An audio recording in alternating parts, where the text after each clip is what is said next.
We are products of our commitments and not our circumstances. We are products of our commitments and not our circumstances. A lot of times people do not commit because they do not understand what true commitment is, but we need to understand that commitment is very, very important because commitment is one of the biggest things that allows people to succeed in life. So what is the difference between commitment and interest? Because I think that a lot of times people mistaken interest with commitment. So for example, you are interested in running. So when do you run? You run when you feel good, you run when the weather is great, and you run when you're not tired and when it's convenient. But when you make a commitment to run every third day, every second day, every day, what do? You don't ask any questions. You just go for a run. That means you don't ask what weather it is, you don't ask how do you feel, you don't ask if you're tired, and you don't ask if it's convenient or not, because you know that this must be done. That means that you will run anyways. And that is a huge difference between interest and commitment. Commitment will allow you to do the things necessary no matter of the circumstances. Now, when we know that commitment is so strong and so important in life, so why people do not commit? And a lot of times people are afraid of rejection of other people or failure, because if they committed to something but now they didn't succeed, they, in other people's eyes, it could seem that they will be rejected or as a failure, but that's is sad way of looking at it.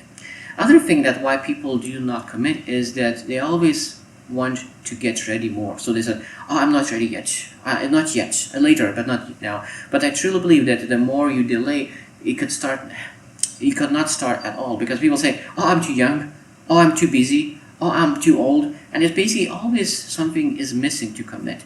But I want you to really say that you could change from not yet to I already have.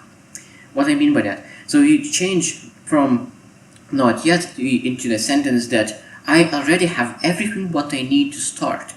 I do not say that you're supposed to say I already have everything what I need to succeed, but I say that you need to say I already have everything what I need to start, because when you start, all the resources, all the questions that you have about your future will come up.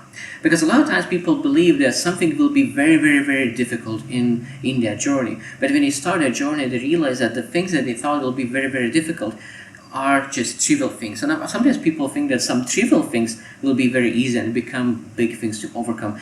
But that's not important, because when you have a true commitment, you do not ask how hard it is, because it still needs to be done. All the question that you need to ask yourself is, needs to be done or not? If you say yes, you just do it anyway. So when I think about commitment, now when you realize that commitment is very, very important, I hope that you will choose one commitment.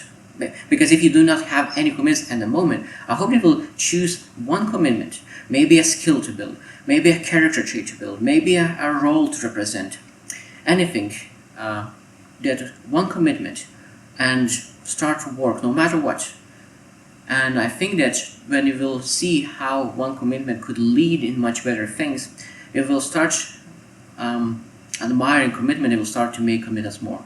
So I hope you will choose to win, and see you tomorrow.